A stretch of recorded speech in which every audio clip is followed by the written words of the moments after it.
Hello beautiful soul! Welcome back to my channel. This is my channel from Japan, Kabayan. Capricorn, this reading is for you. Tingnan natin ang yung habol tayo, July 22, 26. Maraming salamat muna sa mga subscriber, new subscriber, cross-watcher, at sa mga bagong pasok dyan. Welcome na welcome kayo sa bahay ni Ate Aimee. Salamat din sa nakataba ng puso ninyong mga comments. At sa mga nagpa-personal reading, marami pong salamat. Kung gusto niyo na energy niyo lang talaga, ang gusto niyo makuha natin, all the details is in description below. This is a general reading. Capricorn, kunin mo lang ang sayo ha. At itapon ang hindi naman sa iyo. Maaring vice versa, angel's number. Uy, social skill. Kung nagkakaroon ng development sa iyo nangyayari or mangyayari pala. Use your own intuition, lawakan natin ang ating isipan. Tandaan nyo, energy reading tayo. Ang daming tao. Ano man ang gender mo, ano man ang edad mo, kayo pa rin ang makapagpapabago ng inyong buhay. I-move nga natin to. Okay. Angel numbers, meron tayo, baka nakakita ka na may angel numbers or related sa itong number, January 1 or October 1, o diba?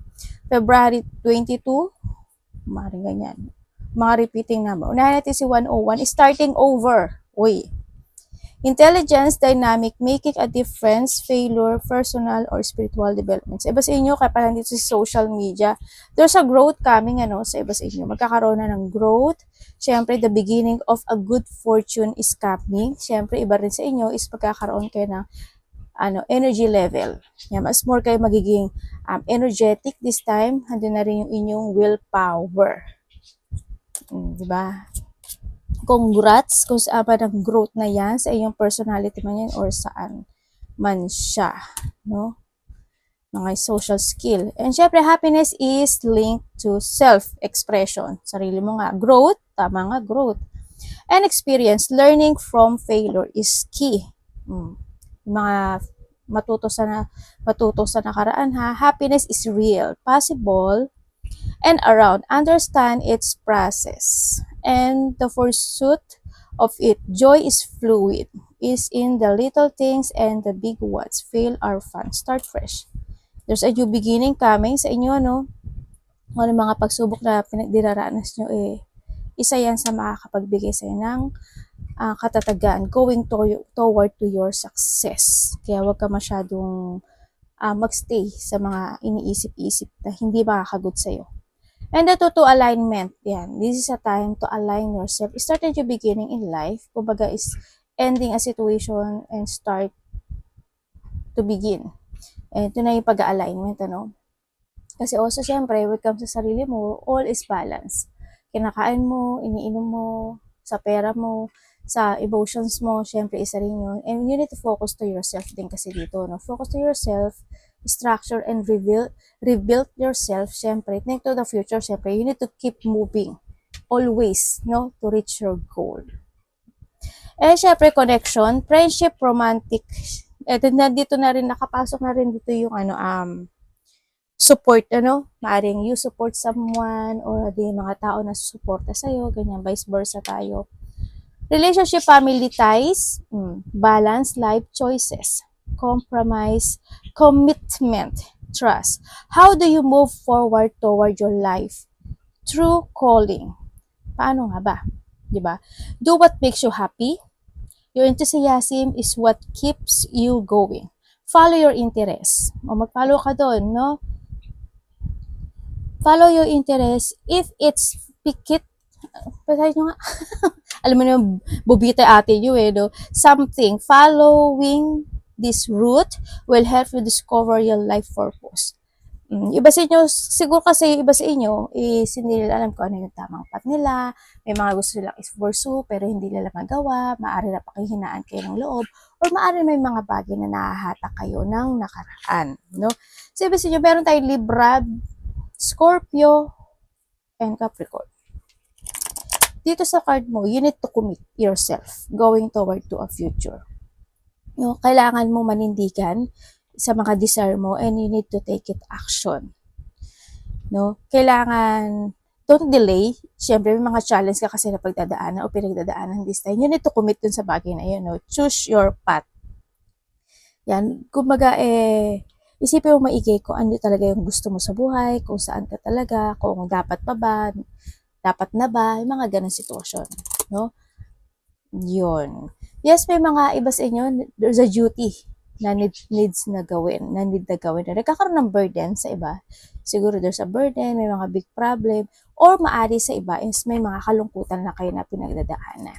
O handa naman yung situation na you have faith for a choices this time sa iba sa inyo. Nagkakaroon ng choices, nagkakaroon ng mga decision making, ganyan. May mga sitwasyon na nag-aalangan, may pag-aalangan, no? So, iba dito may separation. Doon sa separation, hope, walang nawala, syempre. In this situation, there's a loss, pare sa iba. Sana wala, sana wala. Sana hindi ganun kalaki.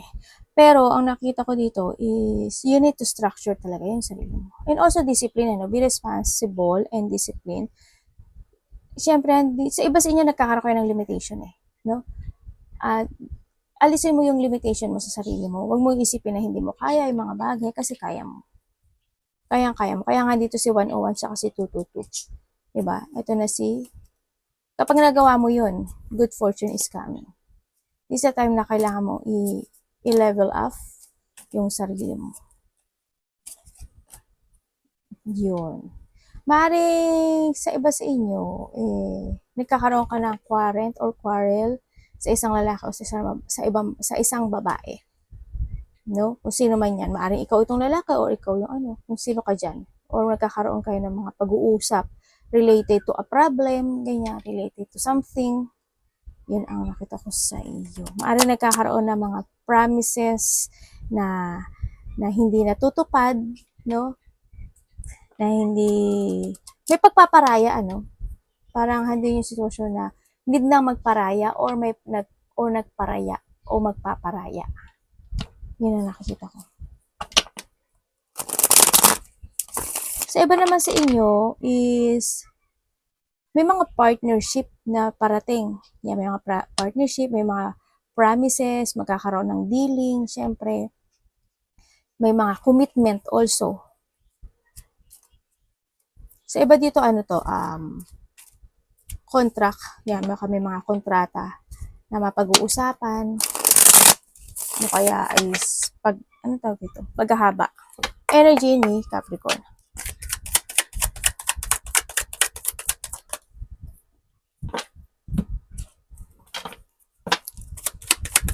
Energy niya. Nalo sa energy. Okay. Ang energy mo, sa nakita ko dito, you try to make it balance yung mga bagay, mga bagay o sitwasyon mo, no? Kaso, yun nga lang, ang nakita ko sa inyo, medyo, siguro, medyo pagod, medyo gusto mo na ng tamad time, yan, ang lazy time, no? Sa iba sa inyo, maaring ganun yung energy mo. Sa iba naman, may sadness. Siyempre, nandun yung may lungkot o kaya may iniisip-isip ka lang din sa iba. Either nasasad ka o may mga iniisip-isip ka. May mga bagay na maaring hindi mo kayang matanggap o hindi mo pa natatanggap, mga ganun sitwasyon. May mga sitwasyon na nag-iisip ka talaga ng kabiguan na baka hindi, baka gano'n, baka ganyan. Nawawala ka sa plano. Nalalack of ambition ka sa iba. Sana mahabaan niyo yung PC niyo, Baka na-impatient yung iba or nalalack of goal or plan ka this time sa nakikita ko to kasi syempre paano halimbawa it comes to business, 'di ba? Halimbawa may gusto kang bilhin, kaso kulang ka sa pera, 'di ba? Parang nawawala ka dun sa ambition mo na gusto mo 'yon, na gusto mong bilhin 'yon, na gusto mong i-follow 'yon pero kulang ka sa budget. Example ko lang 'yon. Yung iba sa inyo ganon. Nalalack of confidence, syempre isa rin 'yun sa napanghihinaan ng loob. Sa nakita ko dito, mga bagay na parang hindi ka na exciting, mga ganyan. Yung parang nalalack of creativity ka. Nagkakaroon ka sa'yo ng blockage this time, Capricorn. Kaya medyo hawak lang, kumapit ka lang, no? Maring may mga ginagawa ka ngayon na hindi mo gusto. Diba? Yung parang nawawala ka na ng gana. Halimbawa, sa trabaho mo, dati okay naman eh. Ngayon parang nakakapagod na, di ba? Parang hindi ka na ganun ka-excite. Siguro kung iba sa inyo, di ba? Siguro kung sa sobrang tagal nyo na rin doon, parang na-down ka, ganyan. Nakakaramdam ka ng katam. Parating kay Capricorn.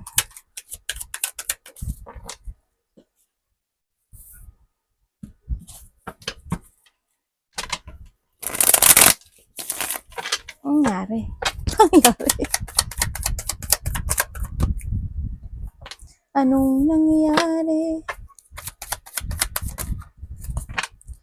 Okay, ang parating sa iyo. Galing oh, dalawa yung 7 mo. Dalawa yung 7 mo, dalawa yung 4 mo. Galing, di ba? Okay, ang parating sa iyo. Parating sa iyo, frustration, katamaran. Siguro dito kasi sitwasyon mo na gusto mo na mag-relax, gusto mo na mag-muni-muni, gusto mo na ng time sa sarili. Baka naman iba sa inyo, rest time nyo. Kaya kung nakikita to, di ba? Kaya ganun. Baka nagpapahinga kayo ngayon. Kaya medyo nakita ko parang ganun ang energy mo, ang nakikita ko sa barahan. Ang parating din sa'yo, yun nga, ang sabi dito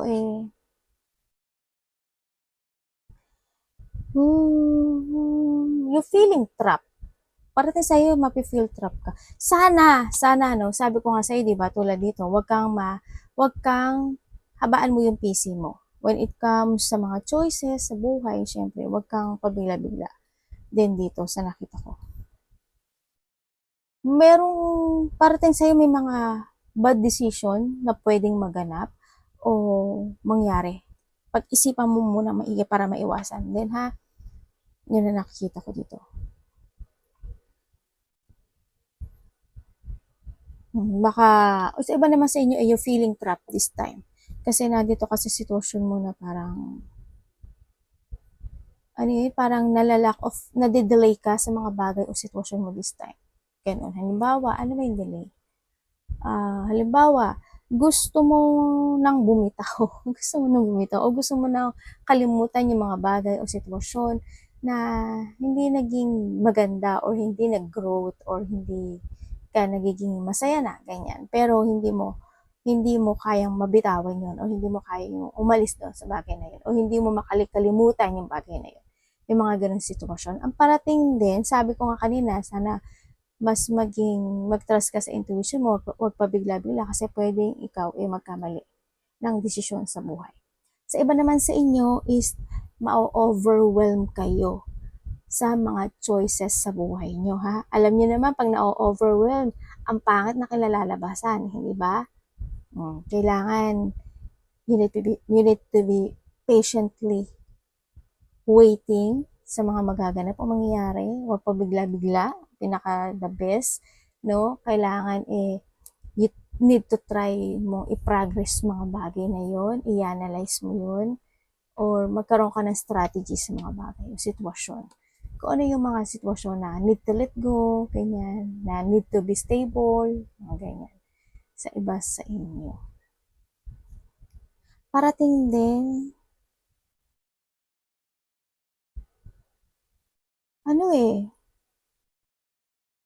stagnant ka. Pero may mga delay din. Stagnant and more delay situation. Sana wag ka magpa-delay, syempre. No? Sana wag naman mag-delay. May mga sitwasyon na hindi natatapos. Ganun. Meron daw. Kasi may delay ka eh. Ilisin nyo para may hinihintay kayo. Parang may mga dapat i-progress. Dapat iwasan. Capricorn.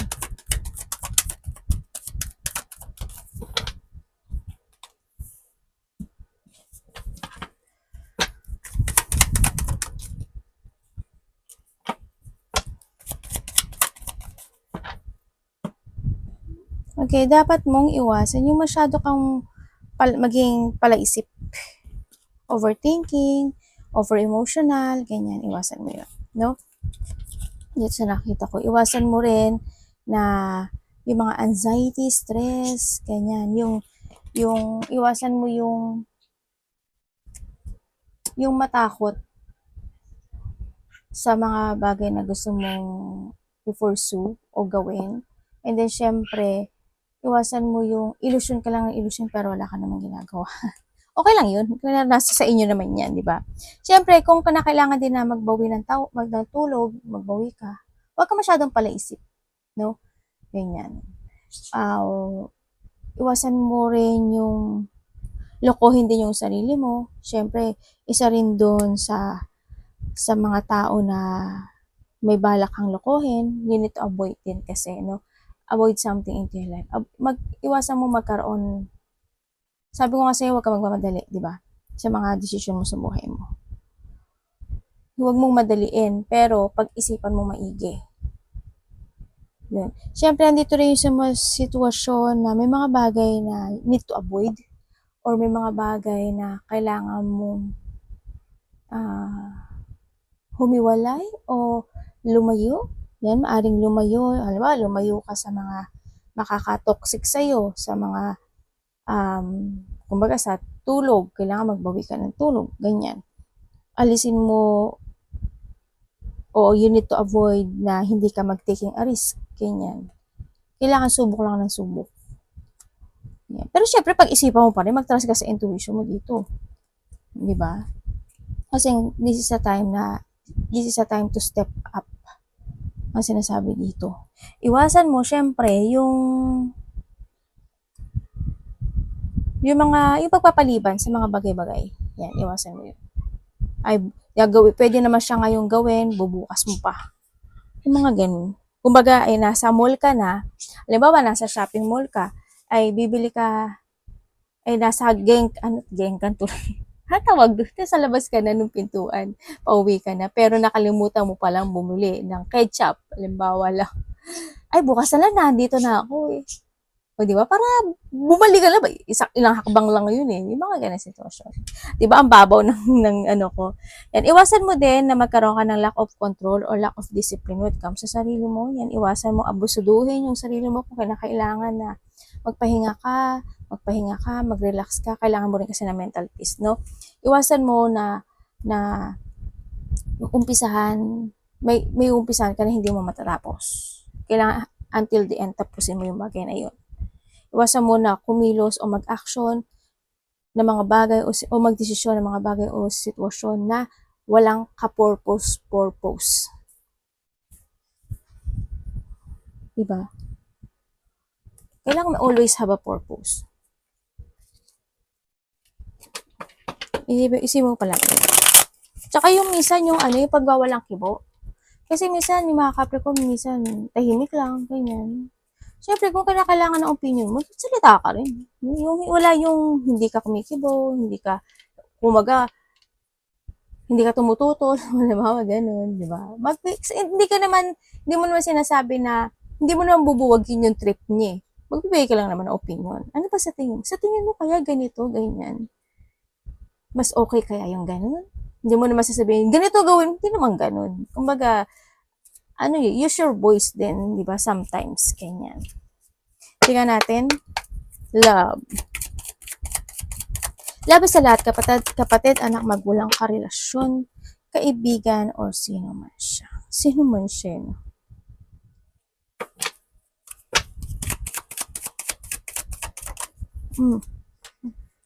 Kailangan layo-layo. Ay, ganun.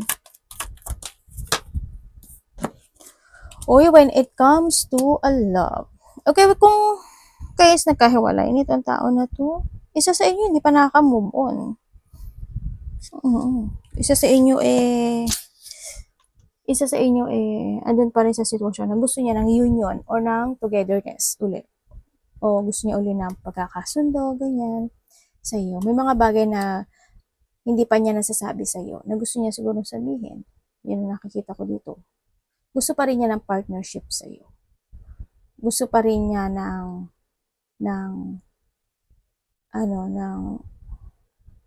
tawag doon? Ng side mo. Hindi ko makita sa utak ko yung ano eh, yung words. Kaya ganun na sabi ko, sorry ah. 'Di ba, engot-engot ng ate.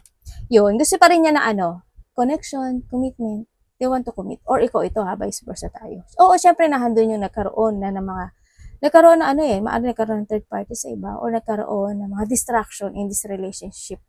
Nagkaroon ng mga massive changes, ganyan. Hindi naging maganda, nagkaroon ng mga problema, and then hanggang sa maaari nagkahiwalay.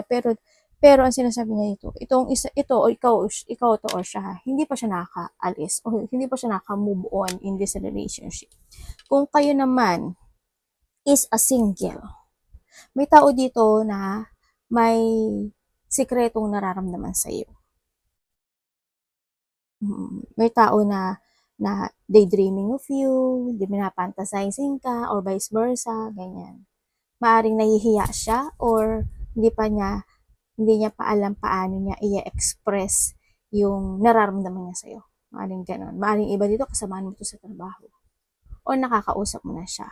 Nagkakaroon kayo ng collaboration. Kung kayo is in relationship,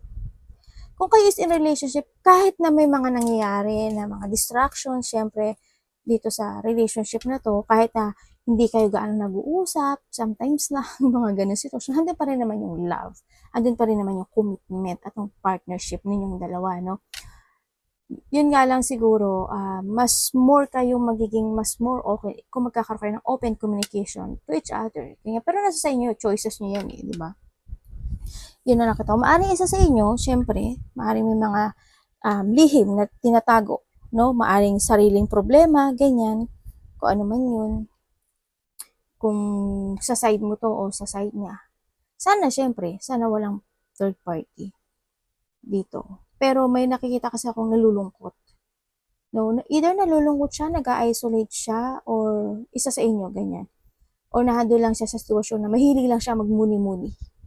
Kasi ang dami niyang gustong maganap o gustong mangyari. Ang dami niyang wishful thinking, kumbaga. No? Tingnan natin ang iyong money. Pero hindi pa rin naman yung love. Tingnan natin ang money ni Capricorn. Kamusta po yung money ni Capricorn? Ang gamin niya, anak. Umalis ka kaya dyan? Money.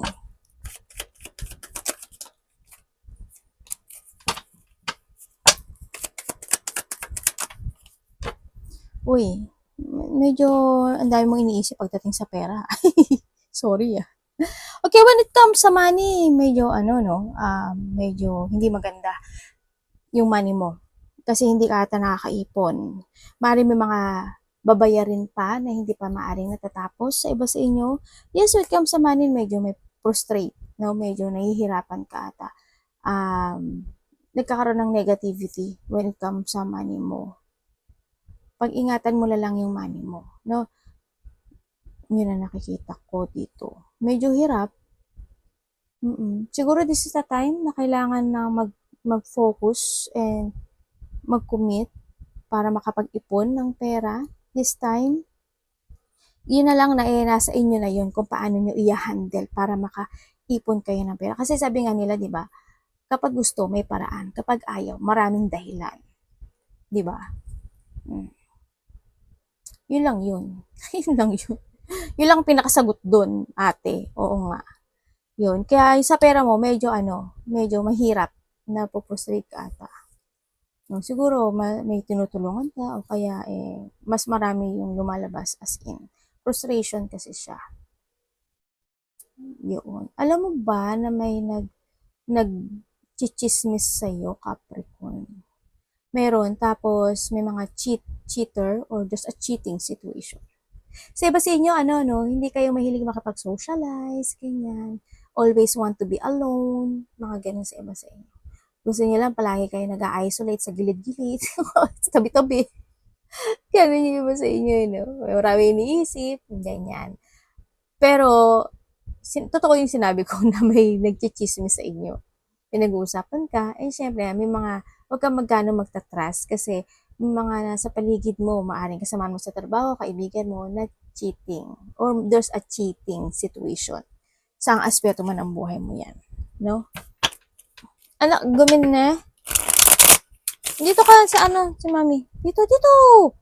Dito. Ay, bala ka dyan. Iyo. Iyo. Bibi Changwa? Bibi Chang, hinahanap niya yung kapatid niya. Bibi! Bibi Chang! Hinahanap niya yung kapatid niya, wala dito eh. Saan na kaya yun? Tingnan natin ang any opportunity pa.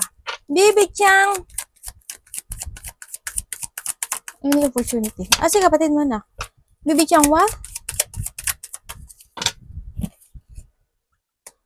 Bakit? Siya nga na yun, mami, hatalay ito para. Chariot. Opportunity is the chariot. Wala yung kapatid niya. Oh.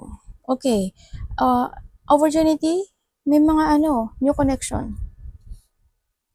May mga new offer sa iba sa inyo.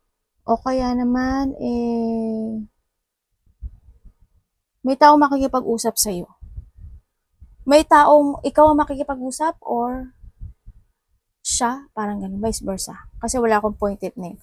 May tao na gusto kang kausapin, maaring may ibibigay siya or may hihingin siya or hihingin siya ng sorry. Dochi ka doon sa sitwasyon. And then also, ang nakikita ko, opportunity, magkakaroon ka daw this time ng mga pagpaplano, no? Magkakaroon ka na ng mga pagpaplano or magkakaroon ka na ng pag-move this time or need, no? Na mag-move. Siguro, you will living something into your life, you living the past situation, o kaya may mga bagay na i-closure mo na, o kumbaga, it's end, parang gano'n. O kaya, hindi yung sitwasyon na, kasi hindi ko na nakita, mag-i-stagnant ka. Pero sana wag mag-stagnant, kasi iba sa inyo, maaari magkakaroon kayo ng pagdadalawang isip. Pero, magbabago ang journey nyo. You need to follow your heart. There's a beginning of a new journey happen. Siguro within the week, a day, a week, a month, or by next year. Ganyan. May new journey situation sa inyo. And then, yung iba sa inyo siguro mas more kang matured ka naman. Siguro mas more ka pang magiging maturity this time or need. Ang nakikita ko dito. Anak, huwag ka dyan. Yun. Sa iba dito, stagnant to. Stagnant to move forward. Kasi andun ka sa sitwasyon na maaari ka magkakaroon ka ng doubt. Kaya sana wag ganun. Magkakaroon ka ng doubt. Or maybe you're waiting for something. May mga sitwasyon na you don't know how to proceed. Mag-action ka ba or hindi. Ganyan. Stay or go. May mga ganun sitwasyon. Nagkakaroon ka na kalaban mo. Personal power mo dito. Nagkakaroon ka ng option sa buhay. Kumbaga. No? Parang dito siya sa 22. Gaano si mami Advice.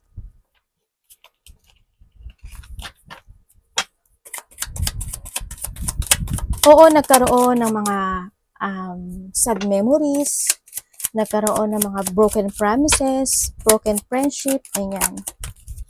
Nagkaroon na ng ganun tapos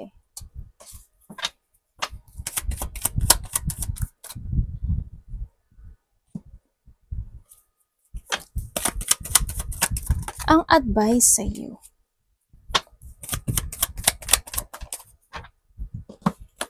Ang advice sa iyo, mag-ipon ka daw ng pera. Sabi ganun. Okay, ang advice sa iyo, you need to be aware when it comes sa sarili mo, sa health issue mo. And syempre, value the person who value you. And sinasabi din dito, maging aware ka rin sa pera mo, no? Kasi iba dito medyo nagkakaroon ng shortage when it comes sa pera or may mga missed chances na lumalakpas sa iyo. Kumbaga, try to make it balance, no?